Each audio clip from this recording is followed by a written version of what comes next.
Bab 696. Menikahi Warrior Yang. Mata Martin Xuan penuh amarah. Sejak kapan orang-orang kelompok suci dipermalukan? Tapi alasannya mengatakan kepadanya bahwa mereka tidak memiliki peluang sedikit pun untuk menang di sini.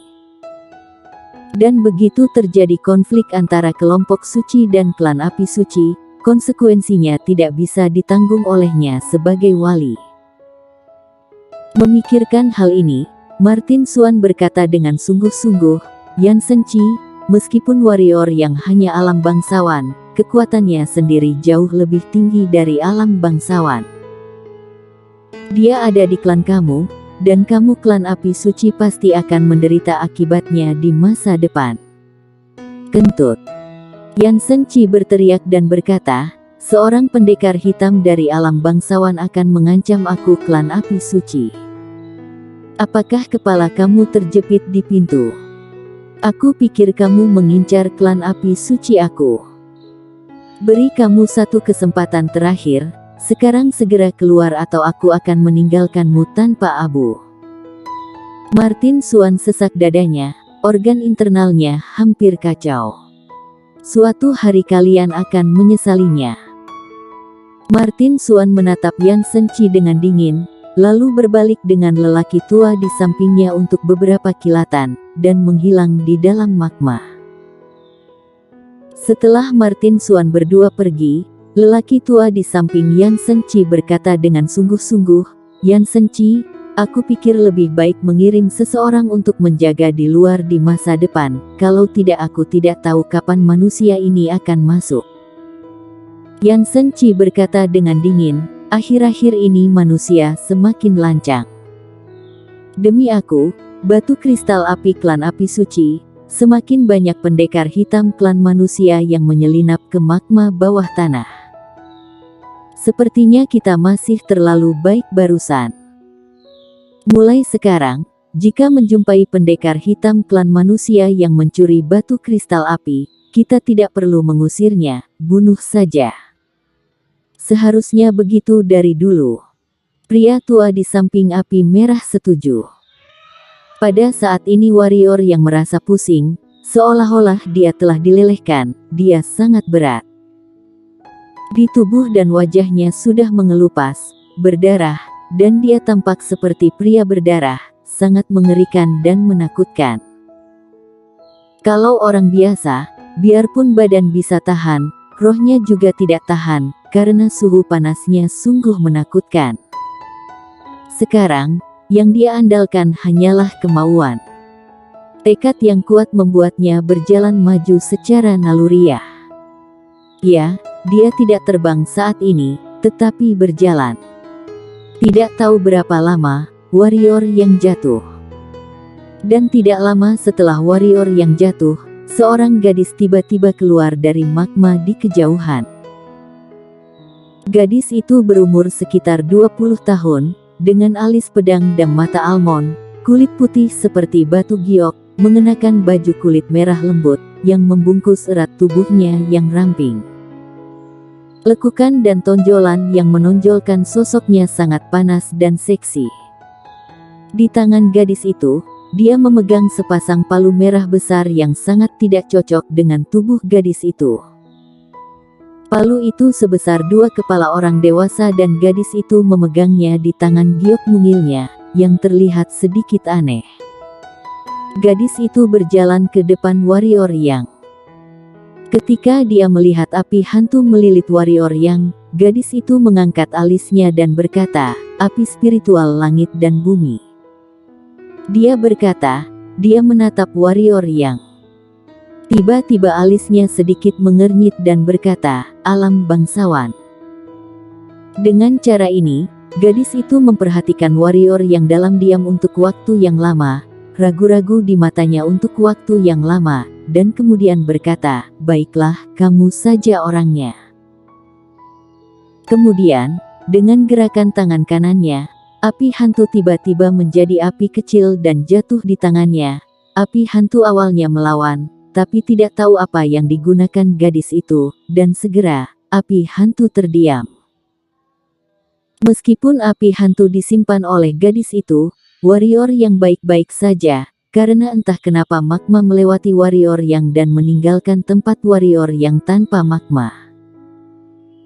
Setelah menyimpan api hantu itu, tatapan gadis itu kembali tertuju pada cincin penyimpanan warrior yang, tanpa ragu-ragu, gadis itu mengaitkan tangan kanannya, dan cincin itu terlepas dari jari warrior yang dan mendarat di tangannya. Melirik ke cincin penyimpanan, gadis itu mengerutkan kening dan berkata, "Sungguh hantu yang malang, barang rongsokan. Sepertinya kamu bisa mendapatkan api spiritual langit dan bumi, itu juga keberuntungan." Saat dia berkata, matanya tiba-tiba jatuh pada sarung pedang kuno di tangan kiri warrior yang, dan ketika dia melihat sarung pedang kuno, mata gadis itu berbinar kaget, dia mengulurkan tangannya, dan sarung pedang kuno jatuh di tangannya. Setelah melihat sarung pedang kuno, keterkejutan di mata gadis itu terus meningkat, dan berkata, "Benda ini terlihat bagus, tapi kenapa tidak ada pedangnya? Lupakan."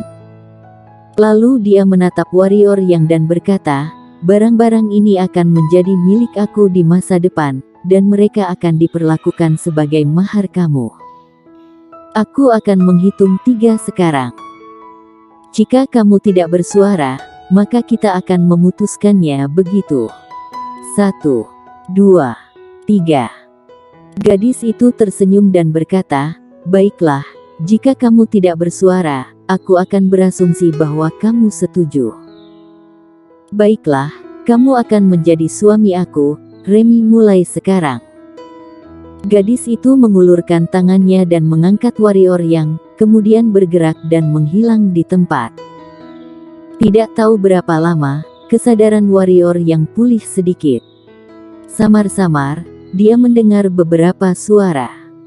"Remy, ini pria yang kamu cari. Kenapa hanya alam bangsawan?" Dan melihatnya seperti ini, dia setengah mati. Sekilas dia tidak bagus staminanya. "Remy, kamu harus berhati-hati saat mencari seorang pria, jika tidak, kamu tidak akan bahagia di kehidupanmu." "Betul, Remy, meskipun klan api suci kita lebih sedikit orang, dengar, laki-lakimu sangat kurus dan lemah kekuatannya. Jangankan bisa membuatmu bahagia, bahkan apakah kamu bisa membiarkan tetua Yansen Chi menggendong cucu pun adalah pertanyaan besar. Remy, walaupun kakak tidak sekuat kamu, tapi dalam mencari laki-laki, 10 dari kamu juga bukan lawan kakakmu. Belum lagi laki-laki dari kakakmu sebelumnya, lihatlah laki-laki kakakmu saat ini, tubuhnya, penampilannya, cek-cek. Juga, pria kakak sekarang adalah alam kaisar. Jika dia diminta untuk masuk kelompok suci, mungkin dia akan masuk 10 besar peringkat suci." Bang! Warrior yang mendengar suara keras benda berat jatuh ke tanah, lalu terdengar suara gadis itu di telinganya, "Apakah kulit gatal? Haruskah aku memukulmu?" Ketika suara ini terdengar, warrior yang tidak mendengar suara apapun. Dan pada saat ini, rasa lelah melanda, warrior yang pingsan lagi. Beberapa hari kemudian, kesadaran warrior yang akhirnya sadar. Warrior yang membuka matanya perlahan, begitu dia membuka matanya, sebuah suara datang dari sampingnya, "Kamu sudah bangun." Warrior yang mendengar suara itu, dan seorang gadis sedang duduk di samping tempat tidur menatapnya. Di sisi kiri dan kanan gadis itu, ada sepasang palu merah besar. Tak perlu dikatakan lagi, gadis di depannya menyelamatkan dirinya. Warrior yang baru saja berpikir untuk bangun, tetapi sensasi robekan tubuh segera menghantam seluruh tubuhnya, dan dia tidak bisa menahan nafas. Pada saat ini, sepasang tangan batu giok menekan dadanya, dan gadis itu mengerutkan kening dan berkata, "Kamu terluka parah.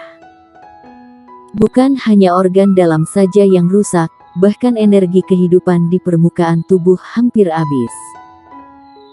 Sekarang kamu sebaiknya tidak bergerak, jika tidak, pendekar suci pun tidak akan bisa menyelamatkanmu. Mendengar itu, warrior yang segera memeriksa bagian bawah tubuhnya, dan menemukan bahwa seperti yang dikatakan gadis itu, organ dalamnya rusak parah saat ini, dan tubuhnya seperti kulit yang mengelupas, seperti terkupasi pisau. Apakah kamu datang untuk mencari batu kristal api? Pada saat ini, gadis itu berkata tiba-tiba. Warrior yang terkejut sesaat, dan berkata, batu kristal api. Apa itu? Gadis itu melihat ke arah warrior yang dan melihat bahwa dia tampaknya tidak berpura-pura, lalu dia berkata, karena kamu tidak datang untuk menemukan baru kristal api, mengapa kamu datang ke klan api suci? Klan api suci. Warrior yang mengerutkan kening dan berkata, keluarga macam apa klan api suci itu? Gadis itu mengulurkan tangannya dan menepuk dahi warrior yang, dan berkata, kamu, apakah otakmu terbakar? Warrior yang. Setelah sekian lama, di bawah penjelasan gadis itu, warrior yang akhirnya mengerti di mana dia berada. Kini dia berada puluhan ribu kaki di bawah tanah, yang didiami oleh sebuah ras bernama klan api suci. Sederhananya, ini adalah dunia bawah tanah. Adapun magma, itu adalah penghalang yang digunakan oleh klan api suci untuk menghentikan manusia dan ras lain. Melintasi penghalang ini, dia datang ke dunia klan api suci, dan di dunia ini, tidak ada banyak perbedaan dari dunia di darat. Jangan terlalu banyak berpikir, tetaplah di sini di masa depan, aku tidak akan memperlakukanmu dengan buruk. Gadis itu tiba-tiba berkata. Mulut warrior yang sedikit berkedut, dan kemudian berkata, aku berterima kasih atas budi penyelamat hidup Nona, budi ini, aku yang pasti akan membayarnya di masa depan. Saat dia berkata, dia ragu-ragu, dan kemudian berkata, aku tidak tahu apakah Nona pernah melihat satu benda spiritual aku dan sarung pedang kuno. Segera setelah kepalanya sadar, dia menemukan bahwa api hantu telah hilang, cincin penyimpanan hilang, dan sarung pedang kuno juga hilang. Lupakan cincin penyimpanan, barang-barang bagusnya disimpan di pagoda Hongmeng. Yang terpenting sarung pedang kuno itu tidak bisa hilang dan api hantu. Api hantu telah lama mengikutinya. Walaupun sekarang tidak begitu berpengaruh, tapi itu diberikan oleh Pak Tuamu. Yang. Gadis itu mengangguk dan berkata, 3 benda itu ada padaku. Mendengar ini, warrior yang menghela napas lega, tapi detik berikutnya, gadis itu meninggikan nada suaranya, 3 benda itu milikku. Warrior yang tertegun dan berkata, mengapa? Gadis itu berkata, karena aku ingin menikahimu, 3 benda itu adalah maharmu. Tentu saja, aku tidak akan memperlakukanmu dengan buruk. Aku akan meminta Pak Tua menyiapkan hadiah pertunangan, dan aku juga akan mengeluarkan benda terbaik untukmu. Singkatnya, kamu tidak akan rugi. Mas kawin. Warrior yang membuka matanya lebar-lebar, otaknya sedikit tidak bisa berputar. Gadis itu mengangguk dan berkata, kami klan api suci lebih banyak perempuan daripada laki-laki. Untuk mencegah klan api suci kami dari kepunahan, klan api suci kami memutuskan untuk menikah dengan orang asing. Namun, orang asing ini harus masuk ke klan api suci kami. Karena itu, kami para gadis klan api suci akan sering ke permukaan tanah untuk menangkap manusia laki-laki saat dewasa. Tadinya aku mau keluar, tapi ketemu, jadi kamu saja.